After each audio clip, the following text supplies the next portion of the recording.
Hello everyone, welcome to today's session. I hope you guys are doing good. Things are fine at your place. Let's start with today's session where we'll cover these articles. हम बात करेंगे national panchayat awards की, Marburg virus disease, unlocking India's export potential means oriented, olive ridley turtles and exercise laperos. So these will be a topic of discussion. Please do share these sessions with your friends, those who are preparing for UPSC or any government exam, क्योंकि ये जो sessions हैं they are relevant for everyone. Now you can mark your attendance by liking this lecture. Also you have comment section, you can give your feedbacks, you can trust the quality content that is being shared with you. Shriram's IS is serving the nation since 1985, so let others know about it.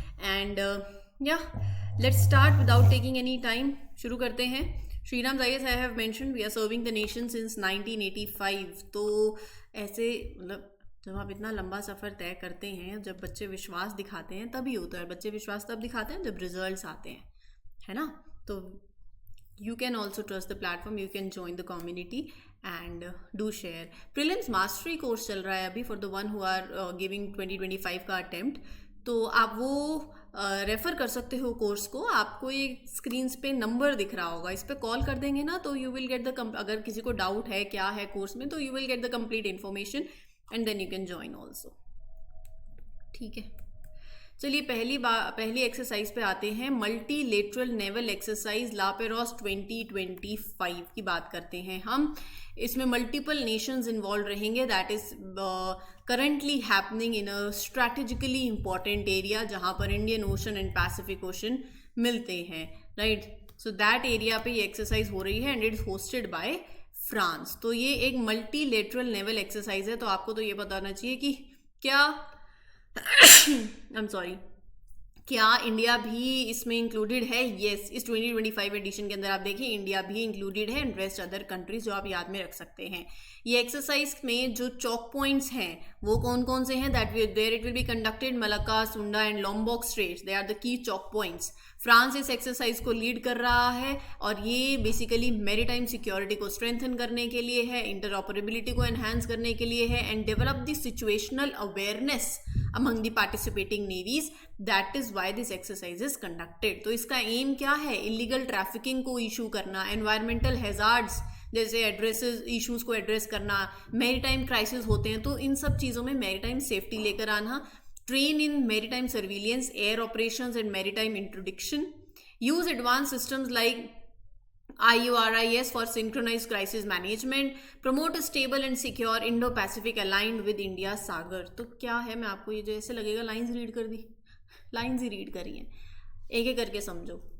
Maritime safety, we all know illegal activities होती हैं, smuggling होती है, trafficking होती है, ये सारी problem solve करना. Oil spill हो जाता है, एनवायरमेंटल हैजार्ड हो गया, उससे डील करना. कोई इमरजेंसी आ जाती है इन दी ओशन, उसको रिस्पॉन्ड करें साथ में. सो टीम वर्क है ना, participating countries are preparing for that, focusing on making these ocean safer and promoting the team work. Second, cooperation enhance करना. ओशन में एक होता है ना, you are keeping an eye on the activities that are in the ocean, so countries are training to improve their skills in that, right. Stopping the illegal actions at the sea. Interoperability मतलब making sure कि all the countries work together smoothly, they use advance systems to stay organized, to stay efficient, and the exercise purpose is to support a peaceful Indo-Pacific region जहाँ पर countries follow करें international laws and rules. ठीक है, जो हमारा security and growth for all in the region, सागर जो India का vision है of Sagar, so it aligns with that also, जहाँ पर हम safety और prosperity इस region की बढ़ाने की बात करते हैं. Now this wonderful podcast series Shriram's IS has come up with, where best of faculties are discussing and they're giving you the insight of the important events that are happening worldwide. So one episode is out, geopolitical dialogue, why is West Asia always in the crisis. ये ऐसे जो इसमें podcast के through discussion हुई है, ये आपके mains और इंटरव्यू के लिए बहुत इंपॉर्टेंट काम आएंगी, राइट. तो do refer them and you can write the points also. Second thing, also apart from this there are other series that are going on. Current affairs की बाकी और सीरीज भी चल रही हैं, so you can refer these sessions to your friends and subscribe to the channel so that you get the notification of all these sessions whenever they get published.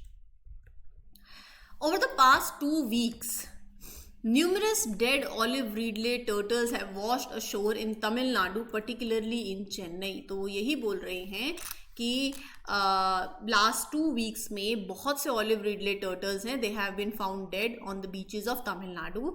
Obviously ये एक problem है that is affect, मतलब it is indicating that a problem is there that is affecting these turtles in the region. क्या problems हो सकती हैं? Pollution, environmental change, fishing related accidents हो सकते हैं. So what are the reasons for their death, वो important है. Apart from it, prelims के लिए you need to know olive ridley turtles smallest और the most abundant sea turtles हैं जो मास नेस्टिंग के लिए they are known for their synchronize mass nesting, that is called arribadas. कहाँ पर मिलते हैं? ट्रॉपिकल रीजन में मिलते हैं, Pacific Ocean, Indian Ocean, Atlantic Ocean, right. And you will see their nesting beaches in the countries like India also, Costa Rica, Mexico. Olive green heart shaped shell होता है, वहीं से इनका नाम पड़ता है. ओमनीवोरस है, very important, capable of diving up to 500 feet. ठीक है. इनका जो नेस्टिंग सीजन है वो रीजन टू रीजन वेरी करता है. इंडिया में वो नवंबर से मार्च में आता है, यानी कि ये वाला जो टाइम चल रहा है. एंड दिस मास नेस्टिंग कहाँ पर ऑब्जर्व होती है? उड़ीसा के गहीर मठा और ऋषिकुल्या जो बीचेस हैं वहाँ पर. प्रोटेक्शन स्टेटस में ये साइट्स में अपेंडिक्स 1 में, basically appendix 1 of the sites में अपेंडिक्स 1 में है. वाइल्ड लाइफ प्रोटेक्शन एक्ट 1972 में शेड्यूल 1 में है. IUCN स्टेटस क्या है? Do let me know in the comment section. क्या कारण है इनके डेथ के? देखो, जब आप फिशिंग करते हैं तो जो कमर्शियल ट्रॉलर नेट्स होती हैं उसके अंदर ये turtles they get trapped into due to the lack of air, they die during their breeding season. So by catch in the fishing nets, या फिर जो डिस्कार्डेड फिशिंग गियर होता है या मेराइन डेब्रीज होती हैं, तो वहाँ पर उसके चलते भी that is one of the possible reason turtles get stuck in those abundant fishing nets जो ओशंस पे ऐसे फ्लोट कर रही हैं, जहाँ पर that can be a reason, one of the reason that injures and kills them. Boats and ships जो rest करती हैं near the areas, they sometimes collide with the turtles also, right. Over fishing जहाँ पर होती है वहाँ पर turtle, where the turtle gather, they disturb their habitats. More fishing activity, वही ट्रॉलर जैसे बताया उन्होंने, तो वहाँ पर टर्टल्स के चांसेस हो जाते हैं of being accidentally caught, and these can be some of the possible reasons. Tanzania के अंदर there is a raised alarm of this suspected disease, that is Marburg virus disease. ये एक डेडली हेमोग्राफिक फीवर है, Marburg virus cause करता है, जिसमें fertility rate बहुत ज़्यादा होता है, that is of 89%. Please do remember, currently कोई इसके लिए ट्रीटमेंट नहीं है, कोई वैक्सीन नहीं है, राइट. जिनको ये मार्बर्ग वायरस डिसीज होता है तो हाई फीवर, सर दर्द, vomiting, blood and bleeding from different parts of the body, ये सारे सिम्टम्स आते हैं. और ये कुछ सिम्टम्स जो हैं that are similar to the Ebola virus. Homework आज आपका यही है, आपको इबोला वायरस कवर करना है. ये ह्यूमंस में मार्बर्ग आता है फ्रूट बैट से, and it spreads through direct contact with the bodily fluids of infected individuals जो होते हैं उनसे, उनके बॉडीली फ्लूइड से, ये फिर मतलब it can affect the others also, right. Saliva, urine, blood के थ्रू किसी को भी अगर इन्फेक्शन है तो फिर इस तरीके से वो पास हो सकता है. डॉक्टर्स RT-PCR करते हैं टू कंफर्म अगर किसी को ये है तो, right. It is a very serious disease, तो कंट्रोलिंग इज़ वेरी इंपॉर्टेंट. अच्छा, यहाँ पर हम तंजानिया की बात करते हैं. You can look into the map, कहाँ पड़ता है. इधर देखो, लेक विक्टोरिया, टंगनाइका, ये भी एक लेक पड़ती है. इधर इंडियन ओशन पड़ता है. तो ये तंजानिया जो है ये लार्जेस्ट कंट्री है ईस्ट अफ्रीका की, और यहाँ पर आपको जंजीबार, पीम्बा, माफिया, ये आइलैंड्स आपको देखने को मिलेंगे. इंडियन ओशन से बॉर्डर है, 8 और कंट्रीज से बॉर्डर है, और 3 लार्जेस्ट लेक्स हैं अफ्रीका की जिससे ये तंजानिया घिरा हुआ है. और एक आप ये देख सकते हैं, जैसे एक ये लेक हो गई, एक ये लेक हो गई, और तीसरी लेक कौन सी है? लेक नायासा. लेक विक्टोरिया वर्ल्ड की, विश्व की second largest fresh water lake है. तो फर्स्ट नंबर पे कौन सी आती है? कमेंट सेक्शन में बताना. अगला आर्टिकल कह रहा है कि नेशनल पंचायत अवार्ड 2024 वर अवॉर्डेड. किसको? 45 पंचायत को अक्रॉस इंडिया. किसने दिया? प्रेसिडेंट ऑफ इंडिया ने दिया. किस लिए दिया? जो एक्सेप्शनल कंट्रीब्यूशन जो पंचायत ने दिखाया है इंक्लूसिव ग्रोथ और सस्टेनेबल डेवलपमेंट की ओर। तो नेशनल पंचायत अवार्ड्स जो हैं, जो 73rd कॉन्स्टिट्यूशनल अमेंडमेंट एक्ट 1992 हुआ उसको कमेमोरेट करने के लिए ये अवार्ड्स हैं। इस अमेंडमेंट के चलते पंचायत को कॉन्स्टिट्यूशनल स्टेटस मिला। These are local self governance institutions, right. तो एक तो ये आपको मालूम होना चाहिए, ठीक है। Which schedule? To let me know in the comment section. Now these awards they're typically presented on 24th of April, national Panchayati Raj day के दिन हर साल, मतलब ये नेशनल पंचायती राज डे होता है और इसी दिन फिर पंचायत को ऑनर किया जाता है, उनके कॉन्ट्रीब्यूशंस को ऑनर किया जाता है to the rural development. Panchayati Raj institutions, PRIs क्या हैं? लोकल गवर्नेंस बॉडीज हैं जो विलेज लेवल पे, डिस्ट्रिक्ट लेवल पे, ब्लॉक लेवल पे काम करती हैं। They directly affect the local communities, their policies, education से जुड़ी हुई, health, insurance, environment, direct governance। Rural communities के लिए इंपॉर्टेंट डिसीजंस पंचायत ले लेती है। आप health, school care, health care, water supply, सड़कें, हाउ टू इम्प्रूव दैट, सारा कुछ इनके अंदर आता है। लोकल कम्युनिटीज़ को if you are empowering, they will help you to create a better and a more sustainable future for rural areas. तो 2024 का जो ये अवार्ड रहा, that emphasize this inclusive and sustainable growth only, that recognize the efforts of the panchayats in tackling those issues. So here you see the objective. I think objective is clear. To promote the best practices, a competition की spirit, to motivate panchayats to excel. These awards were revamped in 2022. They are aligning with sustainable development goals. अब यहाँ पर 9 areas हैं जिनमें पंचायत को assess किया जाता है।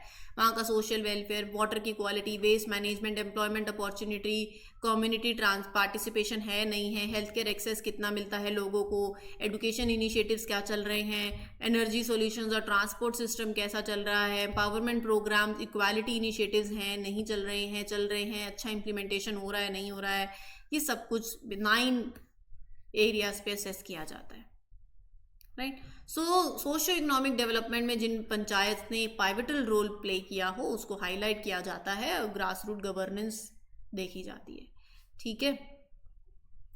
That was the whole article. Now how to attract world's top manufacturers, a very interesting article dealing with means. Now, see, you have to learn these things. Rather, I would say, directly बोल रही हूँ, याद करना पड़ेगा, ठीक है। अच्छा, जैसे पंचायत की बात करी मैंने आपके साथ, अवार्ड्स की बात करी, आप इसको मीन्स में भी यूज़ कर सकते हो। कैसे कर सकते हो? जब आप अपना एक GS पेपर 2 में आंसर लिख रहे हो, you can mention these points कि सरकार के ऐसे अवार्ड्स हैं जो चल रहे हैं इन दिस डायरेक्शन ओनली, सो उसको लिखो। ये ना आपके आंसर में सब्जी में धनिया डलता है, वैसे ही आर्टिकल्स हैं जो धनिया की तरह काम करते हैं। हालांकि ये जो मैं आर्टिकल डिस्कस करने जा रही हूँ that is completely mains oriented, so please to write whatever I say. कहानी की तरह सुन के नहीं निकल जाना है, बट लिखना है, ठीक है। हमें एक डेवलप नेशन बनना है, हमारा एम्बिशन है, कब तक बनना है, और जो एम्बिशन है वो अगर अच्छे से उस पर काम करोगे तो पूरा भी होता है। 2047 तक बनना है, अपनी इकोनॉमिक ग्रोथ को बूस्ट करनी है बियॉन्ड 8% हर साल, ये भी हमारा टारगेट है, ठीक है। और इसको अचीव करने के लिए एक फोकस हमें एक्सपोर्ट, एक एंगल है, we have to focus on export led growth also, ठीक है। सवाल ये उठता है कि एक्सपोर्ट लेड ग्रोथ अगर मैं कर रही हूँ तो इंडिया, हम कर रहे हैं, इकोनॉमी करेगी, तो इंडिया की इकोनॉमी कैसे ट्रांसफॉर्म होगी, how it will help to transform India's economy. First, export led growth it can generate millions of jobs. Industries expand होंगी, प्रोडक्ट जो आप गुड्स बनाओगे वो ज़्यादा प्रोड्यूस करोगे ग्लोबल मार्केट के अंदर। तो टेक्सटाइल्स है, फार्मास्यूटिकल्स है, इलेक्ट्रॉनिक्स है, यंग वर्कफोर्स को अपॉर्चुनिटीज़ मिलेंगी, अनएम्प्लॉयमेंट कम होगी, अंडर एम्प्लॉयमेंट कम होगी, जैसे सरकार प्रोडक्शन लिंक्ड इंसेंटिव स्कीम्स लेकर आ रही है। सो एक्सपोर्ट ही तो बढ़ाना है और मैन्युफैक्चरिंग इंडिया के अंदर करनी है। दूसरा क्या होगा, इससे हमारा जो ट्रेड डेफिसिट है वो कम होगा, ठीक है कि नहीं। Third, global value chain. ये मैं क्लियर कर देती हूँ ताकि आप ये सब पॉइंट्स लिखने हैं। Third point is global value chain. India will be joining that. बहुत सी Indian industries they can access the advance technologies, they can learn the international best practices. Apple का एम है to produce 32% of its iPhone and 26% of the production value in India by 2026-2027। तो India एक important role play कर रहा है in becoming a की part of the global manufacturing. अगर export led growth होगी तो टीयर 2, टीयर 3 सिटीज जो हैं वहां पर भी इंडस्ट्रियलाइजेशन और एनकरेज होगी। अगर ग्रोथ एक्सपोर्ट वाली होगी तो आपकी जो टेक्नोलॉजिकल अपग्रेडेशन और ज़्यादा एनकरेज होगा, जियोपॉलिटिकल इन्फ्लुएंस और स्ट्रेंथन होगा, साथ ही साथ you will drive green growth, sustainability, you will attract more foreign investments. कितने भी पॉइंट्स लेते जाओ, लेकिन अब हर चीज़ इतनी आसान नहीं होती है ना। दिक्कत कहाँ आती है हमें? दिक्कत हमें ये आती है कि हमारा लॉजिस्टिक कॉस्ट हमें इम्प्रूव करनी है। हमारी लॉजिस्टिक कॉस्ट बहुत ज़्यादा है। देखो, एक्सपोर्ट में आप ट्रांसपोर्ट ही तो करोगे, वो कॉस्ट जो है वो कम करनी है। रोड के कनेक्शंस अच्छे करो, पोर्ट कंजेशन जो होता है ये सब ठीक करना है, ताकि आपका प्रोडक्ट दूसरी कंपनीज में जाके, मार्केट में जाके एक्सपेंसिव ना हो, राइट। अब हम ना एक्सपोर्ट करते हैं, मान लो सिर्फ स्पाइसेस का, आईटी सर्विसेज का। आप कुछ फ्यू इंडस्ट्रीज पे आपका एक्सपोर्ट डिपेंडेंट है और हेविली डिपेंडेंट है। अगर मान लो ये कंट्रीज, इंडस्ट्रीज ने प्रॉब्लम फेस करी, आपका तो पूरी ओवरऑल एक्सपोर्ट इम्पैक्ट होगा। तो आपको नए सेक्टर्स डाइवर्सिफाई करने पड़ेंगे। You can not grow only on few sectors, you have to come up with the newest ones, right. देखो, ग्लोबल ट्रेड इस टाइम पे चैलेंजेस फेस कर रही है। क्या? हायर टैरिफ्स का, पॉलिटिकल सिचुएशंस चेंज हो रही हैं इस टाइम पे। ट्रेड प्रोटेक्शनिज्म टर्म यूज कर सकते हो आप। जियोपॉलिटिकल रिस्क बहुत है। Russia Ukraine war has disrupted the supply of raw materials, जिसने कितनी इंडस्ट्रीज को ग्लोबली इफेक्ट किया। सो इन सब चीज़ों पे काम करना पड़ेगा and these are certain challenges. So overall trade rules को लेके, बिजनेसेस के फाइनेंशियल सपोर्ट को लेके, there are economic factors like inflation also. So these are the challenges and we can improve that. How? अपने ट्रेड इंफ्रास्ट्रक्चर को modernize करें। We have projects like PM Gati Shakti master plan. अपनी export basket को diversify करें। MSMEs जो आपकी backbone है उनको प्रमोट करें। ऑटोमेशन और रोबोटिक्स जैसी नई टेक्नोलॉजीज आप इंडियन इंडस्ट्रीज में लेकर आ सकते हो। Stay competitive. एक ट्रस्टेड सप्लायर बनो फॉर द ग्लोबल कंपनीज। अपनी मैन्युफैक्चरिंग कैपेबिलिटीज को इंप्रूव करें। Come up with more schemes like PLIs. देखें उनका अच्छा इंप्लीमेंटेशन हो रहा है, नहीं हो रहा है। मेक श्योर करो जो आप प्रोडक्ट बना रहे हो ग्लोबल स्टैंडर्ड्स को मीट करे, राइट। अपने डिजिटल ट्रेड को एक्सपैंड करो, रिसर्च एंड डेवलपमेंट और करो, हाई टेक इनोवेटिव एक्सपोर्ट हो। आपका इंडिया एक ग्लोबल स्किल एक्सपोर्ट हब होना चाहिए, right. So India has a large skilled workforce. Clear है? So these are all the points that you can cover. हमारा भारत महान, हम कर सकते हैं, हम कुछ भी कर सकते हैं जहाँ चाह वहाँ रहा, प्रॉपर प्लानिंग के साथ। तो इसी उम्मीद के साथ मैं इस सेशन सम अप कर रही हूँ कि आपके प्रॉपर प्लान्स होंगे for 2025 and for 2026 if you are preparing. So time is right, whenever you start, prepare with whole seriousness. Don't waste your precious time.